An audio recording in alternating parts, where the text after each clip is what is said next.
Dans ce journal, nous vous ferons suivre les réactions des centrales syndicales relativement aux coupures des indemnités des fonctionnaires opérées depuis quelques mois par le ministère des Finances sur les salaires des 10 syndicats, des 10 travailleurs plutôt. Vous suivrez donc la réaction de quelques centrales syndicales dans cette édition. Et puis nous vous ferons également toujours dans ce journal les échos de l'exécution forcée d'une décision de justice relative à l'occupation d'une maison par des habitants qui ne détiennent pas de titre foncier. C'est au quartier Kirkisoy dans le 5e arrondissement communal de la ville de Niamey. Mesdames, Messieurs, bonsoir à toutes et à tous et bienvenue dans cette édition d'information sur la télévision Labari. Débutons d'abord par ces images au niveau du grand marché de Niamey, tournées il y a quelques instants, juste après la pluie qui s'est abattue cet après-midi sur la ville de Niamey, aux alentours donc du grand marché, où des centaines de kiosques ont été démolis, comme vous le voyez, comme vous le constatez donc sur ces images. La circulation est plus fluide que d'habitude après cette pluie, mais certains endroits restent encore envahis par les eaux.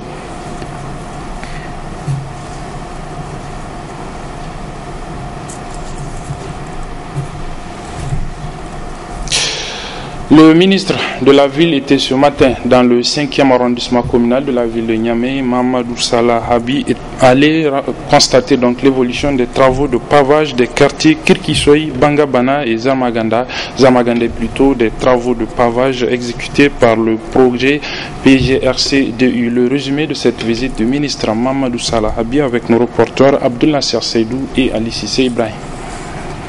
Successivement, le ministre de la Ville et de la Salubrité urbaine s'est rendu dans les quartiers de Kirkisoy, Bangabana et Zarmagande pour se rendre compte de l'état d'avancement des travaux d'aménagement des voies pavées dans ces différents quartiers de la commune 5. À chacune de ces étapes, des explications ont été données au ministre Salah Habi qui donne ici ses impressions à l'issue de la visite. Nous sommes vraiment satisfaits de ce que nous avons vu, même s'il reste encore du travail, parce que la plupart ne sont même pas à 50% pour finir les travaux. Mais je pense qu'il y en a qui ont beaucoup plus avancé. Et ils ont quand même des problèmes. Et les problèmes, il faut les dire très rapidement. C'était d'abord dans un premier temps avec la CNE. Je crois que le problème est plus ou moins réglé. Mais le problème le plus important et crucial, c'est celui avec l'Angérec qui a des poteaux sur le site de Zamagande. Et que ces poteaux-là sont, je crois que sur pratiquement tout le long de cet ouvrage-là, il faut rapidement les dégager et les mettre en forme. Parce que là, on est en train de blâmer un peu la population. La Banque mondiale a bien voulu nous appuyer à travers le projet PGRC-DU et je pense qu'il ne faudrait pas que ce soit les populations ou que ce soit l'administration même nigérienne qui bloque ce travail-là. Donc nous avons déjà pris des contacts avec la Nigélec, avec les responsables de la Nigélec pour que rapidement ils puissent véritablement penser à ça, dégager les poteaux, les mettre où il faut et je pense que la mairie de la ville de Niamey va s'occuper de ça, le maire de l'arrondissement numéro 5 de Niamey va s'occuper de ça et nous en tant que responsables politiques, nous allons le faire et nous allons faire en sorte que vraiment ceux qui nous ont aidés ne soient pas déçus de ce travail gigantesque qu'ils sont en train de faire et de l'appui qu'ils ont apporté aux populations de Niamey. Le pavage des voies dans les quartiers de Kirkisoy, Bangabana et Zarmagande se fait avec l'appui du projet de gestion du risque de catastrophe et de développement urbain dont l'objectif principal est de faciliter l'écoulement des eaux afin d'éviter les inondations dont ces quartiers étaient sujets. Restons dans le 5e arrondissement communal de la ville de Niamey, plus précisément dans le quartier Kirkisoy, dans un des secteurs de ce quartier justement. Ce matin, un huissier de justice est parti exécuter une décision de justice devenue définitive. Il s'agit en fait de la sommation faite à une famille qui occupe une parcelle dont elle ne détient pas donc l'acte de cession légal. La propriétaire légale donc a saisi la justice et la justice lui a donné raison. Seulement, ils n'ont pas voulu s'exécuter jusqu'à ce que l'huissier de justice parte exécuter cette décision. Résumé de cette situation au niveau du quartier Nialga, Kirkisoy donc dans ce reportage de Sadoudoumi et Ousmane Sidikou. Attroupement peu ordinaire sous les regards médusés et impuissants de ces riverains du quartier Kirkisoy-Nialga, c'est dans le 5e arrondissement. Témoin de l'exécution d'une décision de justice devenue définitive, il crie au scandale et à l'injustice. Wallahi, c'est une injustice. C'est une injustice. Parce que chaque fois qu'on se présente à la mairie, on a une détention coutumière, s'il vous plaît. On a une détention coutumière datant de 2006. On a l'attestation de vente datant de 1991. Et on a le recensement aussi de la mairie.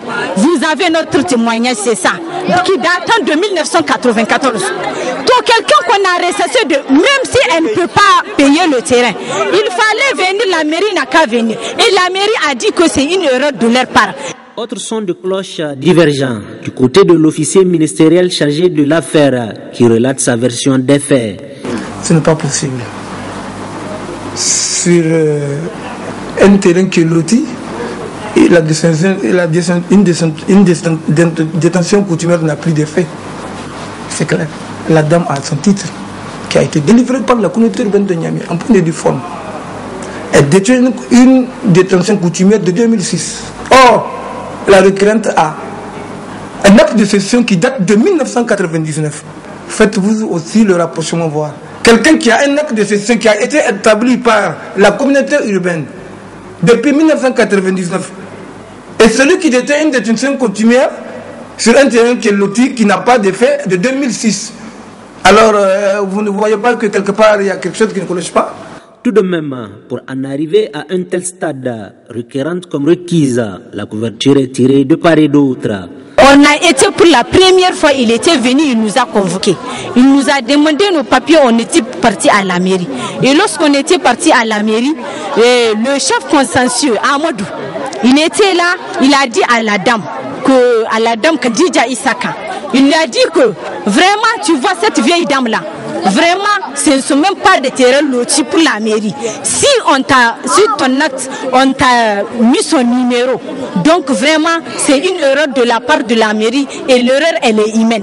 Donc, eux, comment dirais-je, pour corriger l'erreur, pour qu'eux, ils ne veulent pas de litige, donc elle n'a qu'à venir. On va lui donner un autre terrain parce que ce terrain est déjà occupé. Et voici l'acte que la mairie est recensement, que la mairie nous a recensé, il a recensé la vieille en datant de 1994. Et voici la signature de la mairie.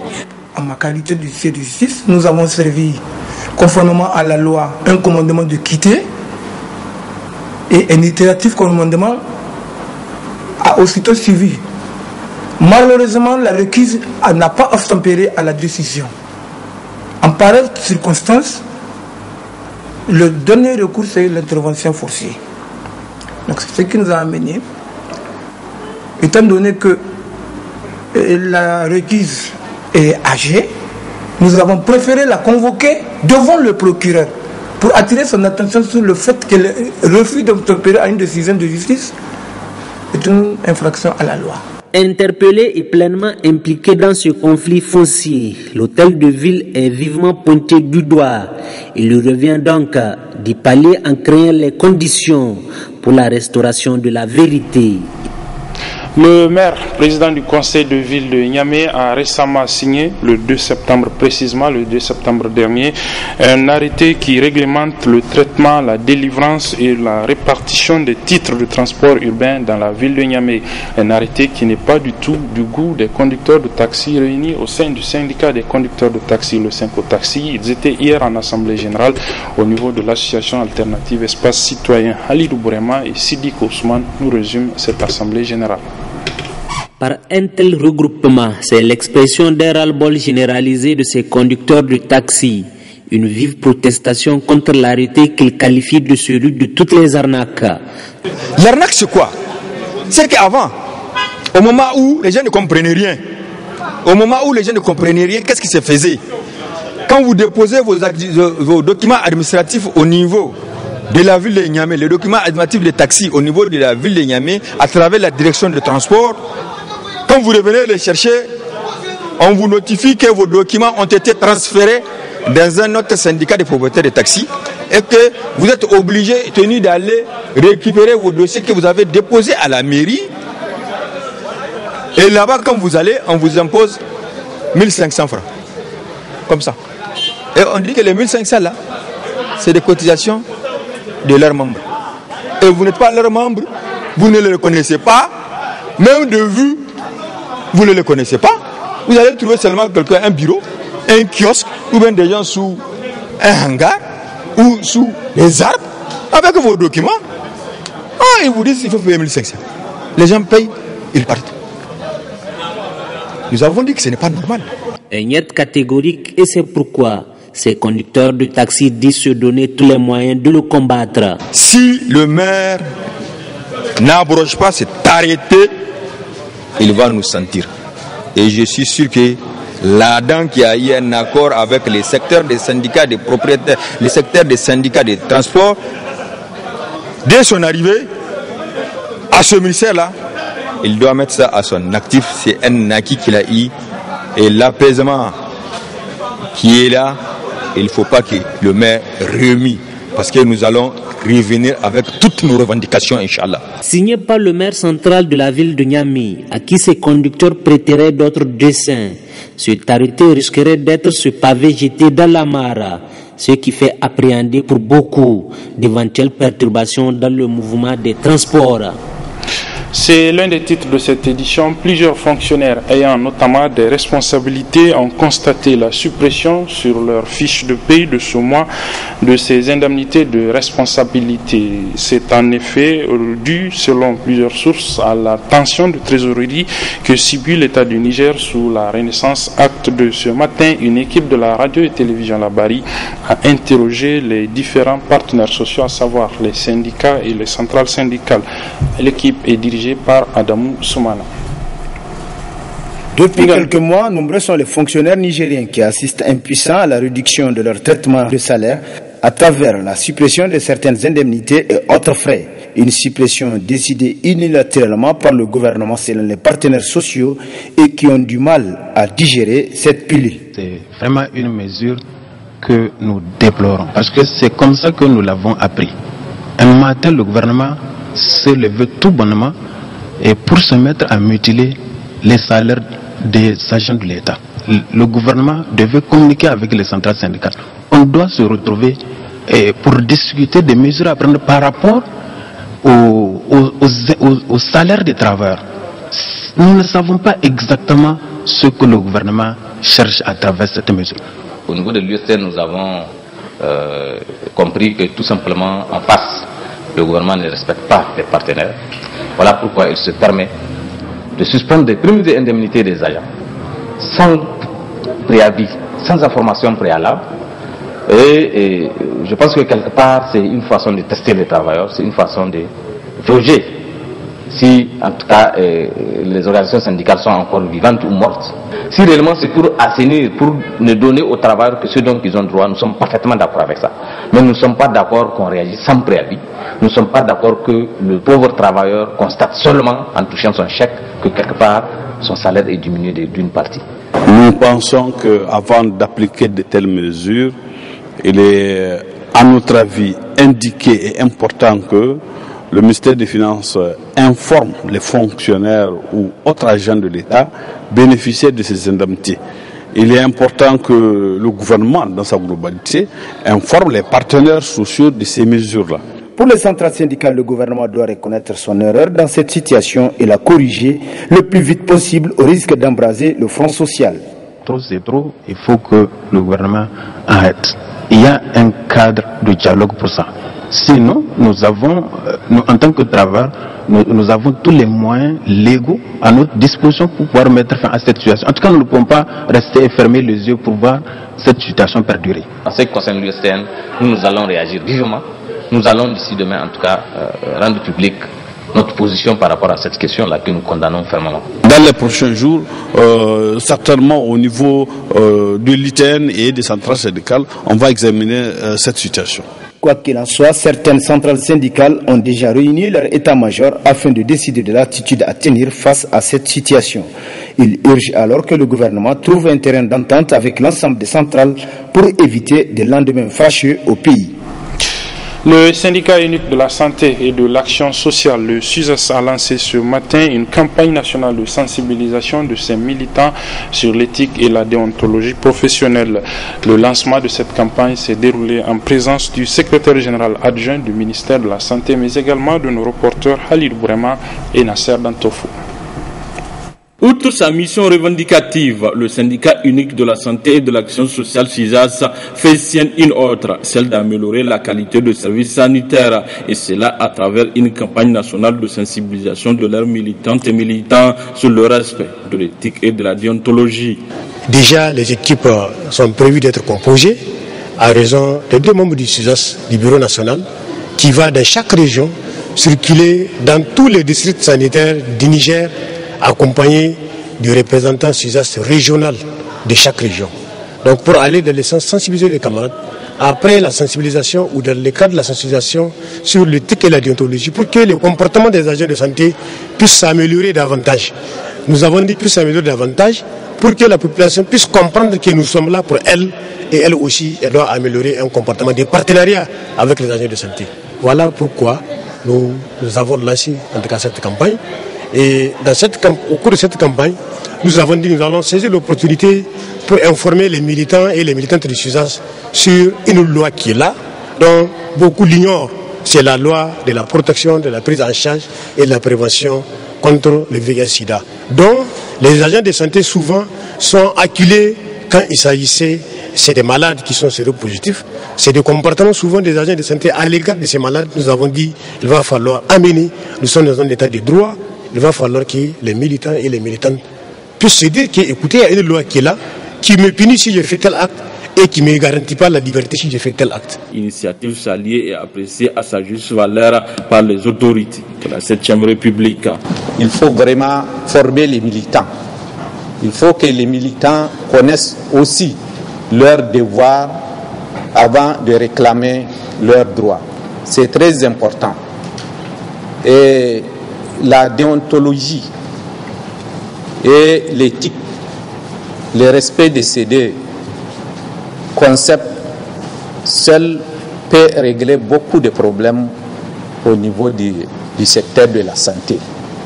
Parce qu'on dit qu'un malade bien accueilli est déjà à moitié guéri. Et c'est ça, c'est le respect de ces 2 mots qui vont faire vraiment l'honneur, qui va faire notre honneur, l'honneur des agents de la santé. Parce que la profession est noble, mais pour qu'il y ait honneur, il faut vraiment que ces 2 concepts soient respectés. Et là, vous avez vraiment le respect de toute la population. Cette campagne dont Niamey en a constitué le top départ au regard non seulement de sa pertinence et son importance sera élargie aux autres régions et entités décentralisées du pays.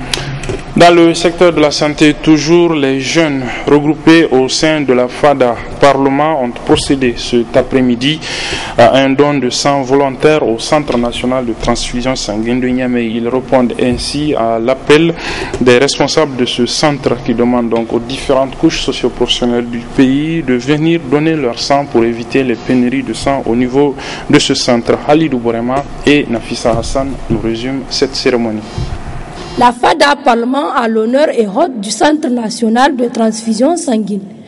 Une démarche bénévole mais pleine de symboles à travers ce geste noble et humain qui consiste à en donner du sang. Ce que nous sommes en train de faire est un geste très très salutaire au vu du geste qui peut aider à sauver une vie. Tout le monde sait ce qui se passe dans nos hôpitaux ici. Il y a énormément d'accidents. Il y a beaucoup de femmes dans les maternités qui accouchent et qui ont besoin d'être transfusées. Donc je viens, c'est vrai, à l'invitation d'un ami pour donner du sang, avec l'intention que ce sang va servir à sauver des vies. En tant que musulman, aider ceux qui sont dans le besoin, c'est une bonne chose. Et vraiment, on invite les autres à suivre le pas. C'est un geste très important, parce que le don de sang, c'est vraiment très très important. Quand une personne est dans le besoin, il faut qu'on aille chercher de gauche à droite dans la famille, alors que si vraiment, au niveau de la banque de sang, ils en ont besoin dans le stock, tout de suite ils prennent et ils font usage. Geste de grande opportunité, surtout en ce moment crucial pour le centre, où le besoin se fait durement sentir. L'importance de ce geste, c'est vraiment, ça va sauver des vies, ça va contribuer à sauver des vies. Parce que vous n'êtes pas sans savoir qu'il y a les petits enfants qui manquent de sang. Il y a les femmes qui accouchent qui manquent de sang, il y a les accidentés qui manquent de sang. Et tout ce beau monde a besoin de sang. Et surtout, il faut se dire que nul n'est à l'abri d'une transfusion. Ça peut arriver à n'importe qui parmi nous d'avoir besoin du sang de quelqu'un. Et pour qu'il ne manque pas de ça, il faut que tout un chacun donne un petit peu de ce liquide précieux qui est le sang, pour sauver des vies. Les gens, vraiment, je ne dirais pas qu'ils viennent, ils viennent, mais pas massivement, parce que là, on arrive à peine à couvrir 50% des besoins. Alors que si 1% de la population nigérienne donnait du sang, on n'aura pas le manque de sang. Le don de sang, pas besoin de démontrer ou de souligner toute l'importance du caractère qu'il revêt. Un geste qui doit faire école.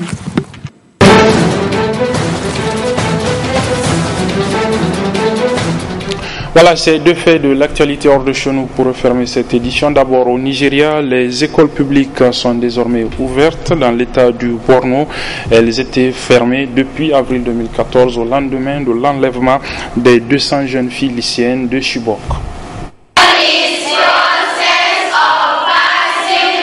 Cela fait 2 ans que ces lycéennes du nord-est du Nigeria ne sont plus allées à l'école. 2 ans que 220 de leurs camarades sont toujours aux mains de Boko Haram. Alors pour l'État de Borno, la réouverture des écoles primaires l'année dernière et secondaires cette semaine est un geste fort contre Boko Haram. Boko Haram qui signifie l'enseignement occidental est péché. Lorsque l'école a été fermée, je ne faisais que rester à la maison à ne rien faire. Cela m'ennuyait parce que l'école a été fermée à cause du camp de personnes déplacées. Maintenant, je suis très heureuse parce que j'ai une école et ils nous enseignent des choses très importantes. Dans la région, 500 écoles ont été détruites par les djihadistes. Les autres sont occupées par des milliers de déplacés. Leur relocalisation est loin d'être terminée. Alors dans les classes libérées, les lycéens s'entassent à 3 sur les bancs et le directeur appelle à l'aide. Je lance un appel à l'État et au gouvernement régional pour qu'ils viennent nous aider. Nous voulons que le camp de déplacés soit relocalisé ailleurs pour que nos élèves puissent retourner normalement dans leurs écoles respectives. D'après l'UNICEF, 1 million d'enfants étaient totalement déscolarisés depuis 2009. Mais dans le nord-est du Nigeria, les autorités sont submergées par l'urgence. Près de 3 millions d'habitants vivent toujours dans des camps de déplacés et dans les zones les plus reculées, ils meurent de faim. Et puis la guerre indo-pakistanaise pour le contrôle de la province du Cachemire se poursuit. Ce jeudi, l'armée indienne a lancé une opération contre des bases qui abriteraient des terroristes pakistanais au niveau du Cachemire. C'est une nouvelle preuve de l'escalade de la violence entre l'Inde et le Pakistan. Ce jeudi, l'armée indienne a lancé une opération commando sur le territoire pakistanais contre des bases qui abriteraient des terroristes. Au moins 2 soldats pakistanais ont été tués et 9 autres blessés. Le Pakistan doit se rendre compte de sa responsabilité pour assurer la paix dans la région. Après cela, on espère que le Pakistan réalisera qu'il doit cesser d'aider et d'encourager le terrorisme contre l'Inde. Une opération immédiatement condamnée par le Pakistan qui menace son voisin indien. Si jamais ils franchissent la ligne de contrôle à nouveau, s'il y a une autre violation du cessez-le-feu, les forces pakistanaises répondront instantanément. Pour New Delhi, il s'agit là d'une réponse à l'attaque d'une de ses bases militaires au Cachemire il y a 10 jours. 18 soldats indiens avaient été tués dans cette attaque, la plus meurtrière dans la région depuis près de 15 ans. L'Inde a accusé un groupe pakistanais, tandis qu'Islamabad a démenti toute implication. L'Inde est aussi passée à l'offensive sur le plan diplomatique en annulant sa participation à un sommet régional le mois prochain au Pakistan, imité peu après par le Bangladesh et par l'Afghanistan. Objectif, isoler le Pakistan sur la scène internationale. Une nouvelle passe d'armes qui fait craindre un embrasement de la situation au Cachemire, une région qui traverse actuellement l'un de ses pires épisodes de violence depuis les années 90. C'est la fin de cette édition, mesdames, messieurs. Merci de l'avoir suivi. Les programmes se poursuivent sur la télévision Labari. Au revoir.